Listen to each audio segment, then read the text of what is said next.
शादियाँ क्यों नहीं टिकती हैं, या कुछ समय बाद शादियों में बिखराव, मनमुटाव, ये सारी चीज़ें क्यों होने लगती हैं।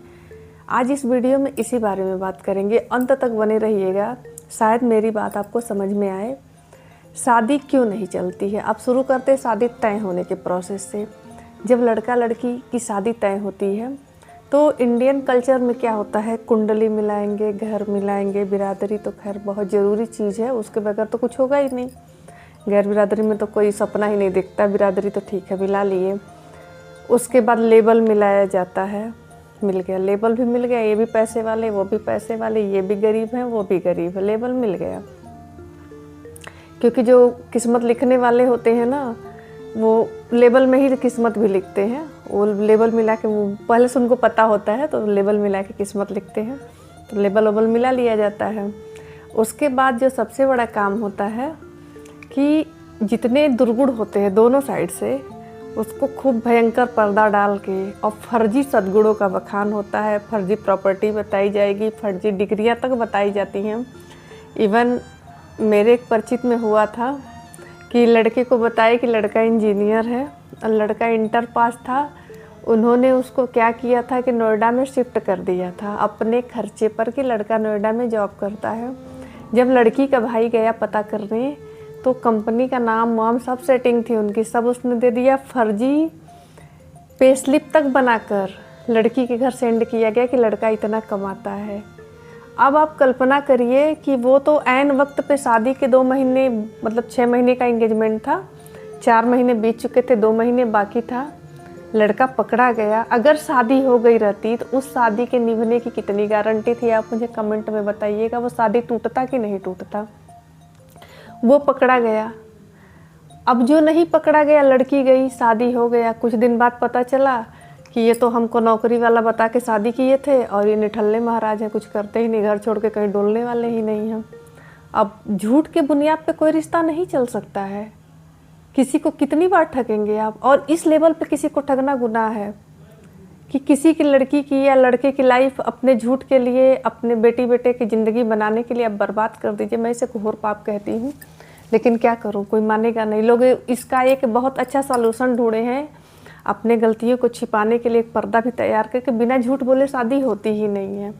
जब तक झूठ नहीं बोलेंगे तब तक शादी तय ही नहीं होगी। ये सच भी बात है कि अगर सच बता दिया जाए तो 90% लोगों की शादी नहीं होगी। उस लायक वो होते ही नहीं कि उनकी शादी की जाए। दोनों पक्ष से बहुत कुछ छिपा छिपा के एक दूसरे को बांध दिया जाता है। तो ये समझिए कि साजिश के तहत, राजनीति के तहत और जिस तहत भी मिला जुला के बांध दिया गया।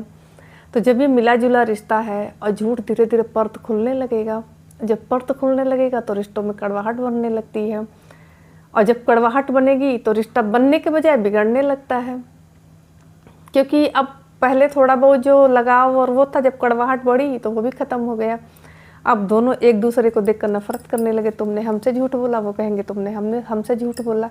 और सही बात है कि झूठ बोल के किसी का जीवन अगर ख़राब किया गया है तो उसका तकलीफ़ में आना लाजिमी है। जो ठगा जाएगा वो तकलीफ़ में आएगा, फिर वो रिश्ते के प्रति भारी हो जाता है। ये सबसे बड़ा फैक्ट होता है। अगर सच्चाई रहे, जो चीज़ें जैसी बताई जाती हैं, तो वहाँ थोड़ी सी संभावना कम होती है। ये अब मैं पर्सनल बता रही हूँ, अभी तो परिवार वालों का तो मैटर अलग है। ये आपसी रिश्ते जो खराब होते हैं, ये पारिवारिक वजह से लोग अलग कम होते हैं। अलग क्यों होते हैं? जब उनके में आपस में पटना बंद हो जाता है। और आपस में यही पटना बंद के 2 नमूनों को एक जगह इकट्ठा कर दिए। पता चला लड़की बहुत अच्छी है तो किसी के माथे थोप आए, लड़का बहुत अच्छा है तो उनके गले में किसी को बांध दिए। सही परफेक्ट बहुत कम लोग मिल पाते हैं जो दोनों एक दूसरे को समझे, दोनों एक दूसरे के साथ वो लोग चलते हैं। और जहाँ मिसमैच होता है वहाँ रिश्ता गड़बड़ होने लगता है। बहुत सी लड़कियाँ बहुत अच्छी, बहुत पढ़ी लिखी, बहुत सभ्य सुशील, लेकिन पड़ गई किसी के पाले। एक कविता है ना, पढ़िए गीता बनिए सीता, फिर इन सब में लगा पलीता, किसी मूर्ख की बन परिणीता। तो पढ़ी लिखी लड़की है, किसी मूर्ख के पल्ले बांध दी गई, बेचारी कब तक निभाए। इसका भी मैंने अपने ही फैमिली में एक जीवंत उदाहरण, AA लड़की को सिर्फ जॉब के नाम पर और कुछ और वही यही सी परंपरा के नाम पर झूठ बोल के और चीज़ करके एक शादी, मतलब इंटर पास लड़के से कर दिया गया। दोनों लोग में ये कंपटीशन रहा, उनको हमेशा इस बात का डर रहता था कि ज़्यादा पढ़ी लिखी है तो मेरे पे दबाव बनाएगी, जबकि ऐसा था नहीं। लेकिन वो एक्स्ट्रा सिक्योर होने के चक्कर में उनके ऊपर एक्स्ट्रा दबाव बनाते थे, उनको मेंटल टॉर्चर करते थे, बहुत परेशान करते थे, सिर्फ अपने इस मेल ईगो की वजह से कि ये मेरी वाइफ मेरे से ज़्यादा पढ़ी लिखी है तो ये मुझ पे हावी हो जाएगी, मुझ पे दबाव बनाएगी। खैर वो पुराने लोग थे, रोग आके निभा लिए, क्योंकि पहले घर परिवार समाज सबको देखा जाता था कि इनकी शादी टूट जाएगी तो कहाँ जाएंगी, बच्चे हो गए हैं, बस किसी तरह से घसीट लो भाई, बच्चे हो गए हैं, बच्चे कहाँ जाएंगे। आज की जनरेशन नहीं है, उनके पास ऑप्शन है, रास्ते हैं, लड़के लड़की दोनों कमा रहे हैं, तो वो इन चीज़ों को बहुत देर तक नहीं झेल पाएंगे, जो भी बुरा लगेगा वो किनारे हो जा रहे हैं। तो शादी नहीं चलने का कारण सबसे पहले परिवार से ही शुरू होता है, और बाद में परिवार कहेगा कि हम क्या करें, तुम्हारा नसीब ही खराब था। लेकिन सही मायने में कमेंट में बताइएगा कि नसीब खराब था। मैं आपसे प्रश्न करती हूँ, जो लोग मुझे देख रहे हैं, सही बताइएगा कि नसीब खराब था कि किस वजह से किसी की जीवन मतलब किसी की ज़िंदगी खराब हुई, चाहे लड़का हो चाहे लड़की हो। क्या वाकई वहाँ नसीब का दोष था या बातें कुछ और थी? कई जगह मैं खुल के बोल रही हूँ कि लोगों का मन कहीं और रहता है कि हाँ वो उससे मेरी अच्छी पट रही है, मेरी अच्छी बन रही है, मुझसे शादी करना चाहते हैं, पर माता पिता दबाव डाल के, अब तो खैर लोग बहुत समझदार हो गए, लेकिन फिर भी जात बिरादरी और बहुत कुछ देख कर उन अच्छे रिश्तों को ठुकरा देते हैं और अपने हिसाब से किसी को बांधते हैं लाकर। तो क्या गारंटी है कि बंधा हुआ आदमी निभाएगा? क्योंकि अब निभाने वाली परंपरा और वो पीढ़ी भी चली गई है, पीढ़ी निभाने और सहने वाली नहीं है।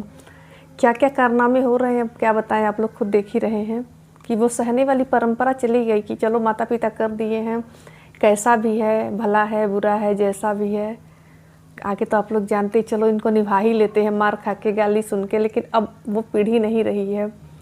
तो पहले तो औरतें बहुत ज़्यादा स्टीम लेवल तक सह लेती थी तो शादियाँ चल जाती थी। हमने अपनी माँओं को और घर में बहुत लोगों को सहते हुए देखा है कि जिन जिन जिल्लतों को उन लोगों ने सहा है ना, हम लोग के मतलब मत्थे पड़ जाए तो शायद ही सह पाएंगे।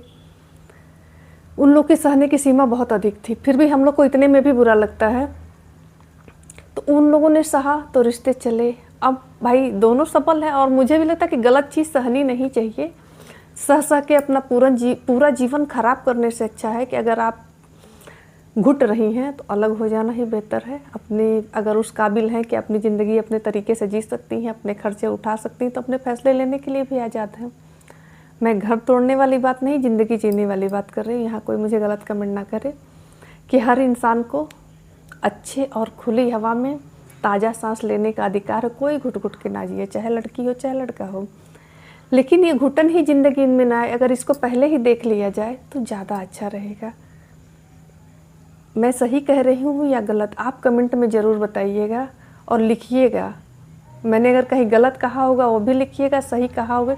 क्या शादी टूटने का ये कारण सही है या गलत है?